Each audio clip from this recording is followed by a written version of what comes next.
Hey guys, Naz here. Today I'm going to be taking you over how to pattern and sew and finish feathered wings so they look very nice and smooth.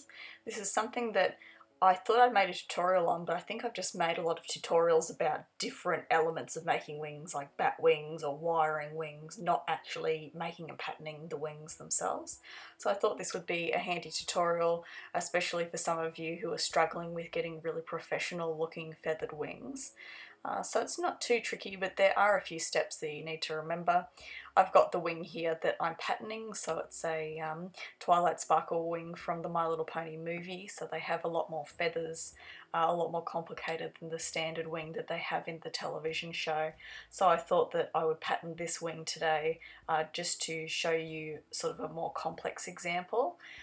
Because the more feathers you add, the more complicated it is to sort of pattern and sew wings like this. So if you're patterning and sewing something like a Princess Celestia wing, that's super complicated. So this is kind of a mid-ground between an easy wing and a very difficult wing. So I found a profile of the wing that I wanted to pattern, and I made sure that it was the right scale to go with my plush. So you can just do that by sort of getting a ruler and measuring. I just had my previous wings that I've made for My Little Pony patterns, and I just scaled this wing up against those to make sure that it was the right size. So get your profile wing and then you just want to trace all the way around the edge to start with. And I'm just using the pen tool in Photoshop, but you can absolutely do this with a couple of pieces of paper or use a separate program if that suits you a bit more. So now what I'm doing is I'm taking the feathers and I'm trying to splay them out a little bit. So think of this wing like a hand with fingers. We're spreading the fingers a little bit. We don't have to do this for every single one, but the ones that aren't too difficult to spread out, ones that are sort of bunched up against each other, I would recommend sort of splaying out just a little bit. And that's going to make sure that we're not going to get the fabric bunching up on itself, because in every little V shape between those feathers, it has the tendency to sort of want to crunch in on itself and have wrinkles and not be very pretty. So you want to reduce, or I should say expand, the shape of those V's as much as you possibly can when you're patterning these sort of wings. The Minky will naturally itself want to bring the feathers in towards each other. It's just the nature of sewing seems like that. So if you splay them out a little bit, by the time you've got the finished product, it should sort of push them back against each other. So now that we've splayed our feathers out as much as we'd like, you don't have to go too extreme. You can see I'm just shifting them a tiny bit. What we want to do is now we want to go and change the interior of those little V shapes between all our feathers. When you're sewing shapes like this with Minky, because the Minky is so sort of dense and fluffy, when you come to the end of a V shape, you need to not sew straight down to the end of the point and straight back up again.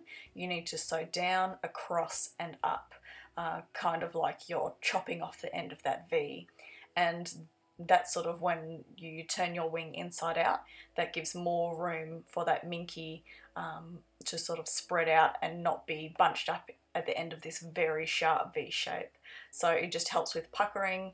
I usually don't actually mark it on my patterns. I'll just print out the pattern as we had it just before with, we've splayed it out, got it scaled and ready to print. But I'm just showing you guys here what it will look like when I actually sew it. I usually just keep in mind that when I sew up to a V with Minky, I sew across, not straight down into the V and straight back up again. So that's just something to keep in mind. You're not going to be sewing V's, you're kind of going to be sewing little U shapes. But yeah, just keep that in mind when you're sewing all of them. Another thing that I like to do is I like to take all our little V shapes and make them deeper than they are going to be on the final wing. This is just going to make sure that when we turn them inside out, the sort of Minky, where it's super fluffy, is going to sort of bunch up on the innermost part of that V shape. So where it innermost bunches up, you're not going to sort of see through to the other side. It's going to look like one solid piece. So just by making these sort of divots deeper than they need to be, that's going to make sure that when we do finalise our wing, we're going to be able to see through where we want the V to be on the final wing sort of thing, if that makes sense. So just make them deeper than you think that they're going to need to be on the final version.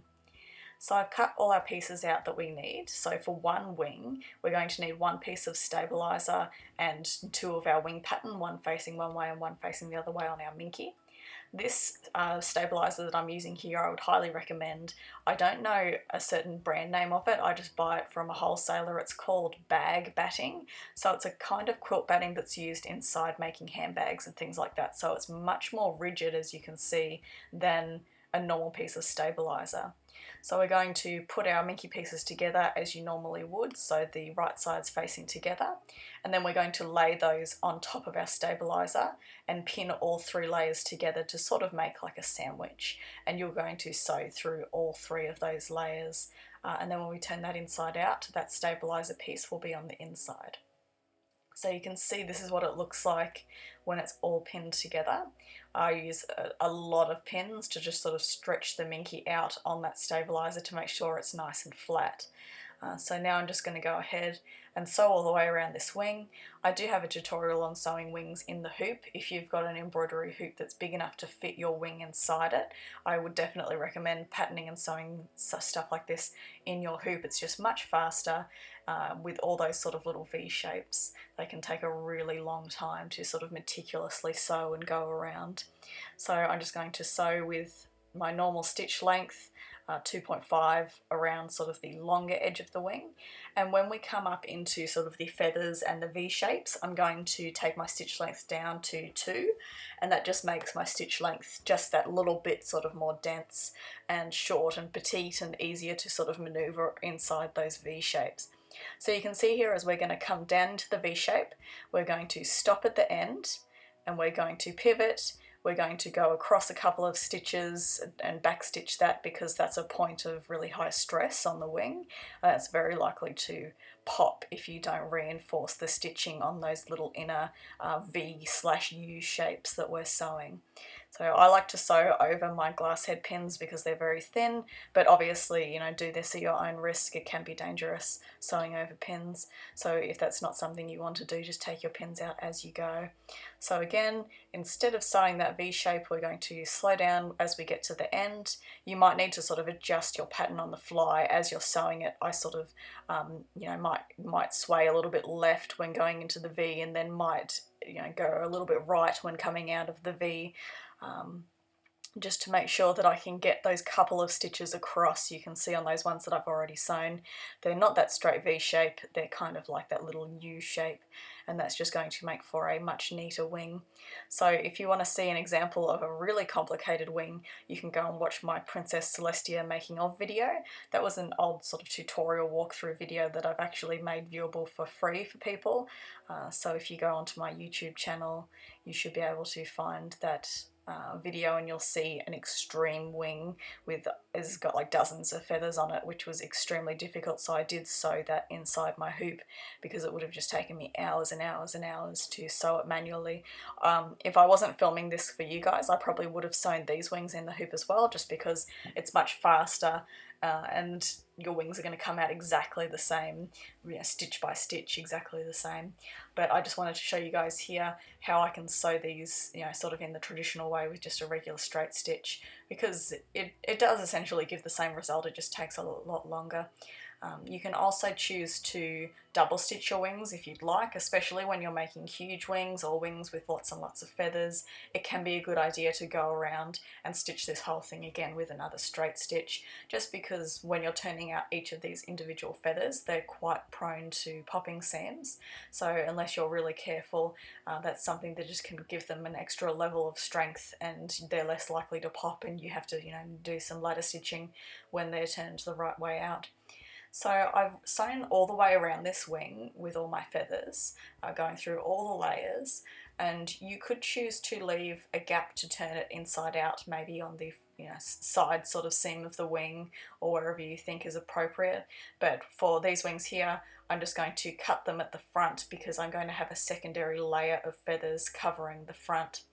So you can see here that I've trimmed away all the excess seam allowance, maybe leaving a 2mm gap You just want to trim as close as you can and as deep as you can into those V shapes without cutting into the actual seam. So I've turned these out carefully using a pair of pliers. It is quite difficult, so just try and do one feather at a time. Don't try and sort of bunch and shove all of them out at once, because that's just going to sort of bottleneck. And then to make them nice and pretty, you're going to take them over to your iron. I've got some sort of greaseproof baking paper here, and I'm just putting my Minky into a sandwich of that greaseproof paper to protect it from the iron. I've got my iron set on low. My cat's sitting on the ironing cord, so I had to pull him off. But I'm just going over on a low setting and just sort of pressing hard and ironing in sort of the direction up and down that wing sort of thing. And you want to make sure that your Minky nap is brushed down quite nicely, because if you've got sort of like your Minky is all tussled and there's Minky nap laying the wrong direction, that can sort of get heat set by the iron. So you want to make sure that your Minky is looking nice and smooth and all brushed in the same direction. So I'm just going to go over this a few times, sort of seesawing back and forth, checking between each sort of pass that I haven't burnt the Minky, and just checking the progress on it. You want to sort of splay your feathers out so that they're not bunched. You want to iron them into the position that you want them to be finally. So if one feather sort of overlapping slightly another feather, trying to just tease them outwards and then iron them into position with your other hand, making sure not to burn yourself. So I'm just making sure that I get the wing as sort of flat and neat as possible, ironing out any kinks. This is going to, for one, flatten the wing, to get rid of a lot of wrinkles, and it'll just give a much neater overall look to the wing. I think this is the step that I see a lot of people missing out on, and they're curious, how do I get that really neat, beautiful looking wing? So you can see here an ironed wing on the left versus an unironed wing on the right. So when you're doing flat pieces like this, I would definitely recommend ironing on that low setting. You can iron on both sides and just trying to work all those wrinkles out as much as possible. So here we have our final wing. You can see that little incision I've made in the front that will be covered with those secondary feathers that I've got sitting to the right. But you can see I've really eliminated as many sort of wrinkles and puckers as possible. It's not always possible to get absolutely perfect wings with no puckers. You can see these have very faint little puckers on them, but it is miles above what it would have been if I hadn't done that ironing. And I'd also definitely recommend using that heavy duty bag batting, or the heaviest duty quilt batting you can find. You don't want something that's sort of soft and crumply and is going to sort of stay crunched if you crunch it over. You want something that is able to support the wing in a nice sort of upright position. But then you can go ahead and install these wings. I would recommend using a bit of wire. I do have a wing wiring tutorial that I made a while back, but these wings are probably not going to support themselves unless you have a lot of them sewn onto your character, not just at the base. Or maybe you could sew the base and then sew the top part to their hair or something like that if you really don't want to use wire. But that's my tutorial on how to pattern, sew and finish feathered wings. I hope you guys find it useful. It was sort of something that I'm surprised I haven't made a tutorial on before. I think I've just loosely touched on it in other tutorials. I also have a tutorial on how to do bat and dragon wings if you're wanting other types of wings. But I hope you guys found this helpful. I hope this makes it easier for you guys to make sort of really pretty and neat, flat, seamless looking wings. So anyway, I'll see you in the next one. If you have any questions, send me a private message on Patreon or social media, and I'll try and help if you have any queries about this tutorial. Alright guys, see you later. Bye!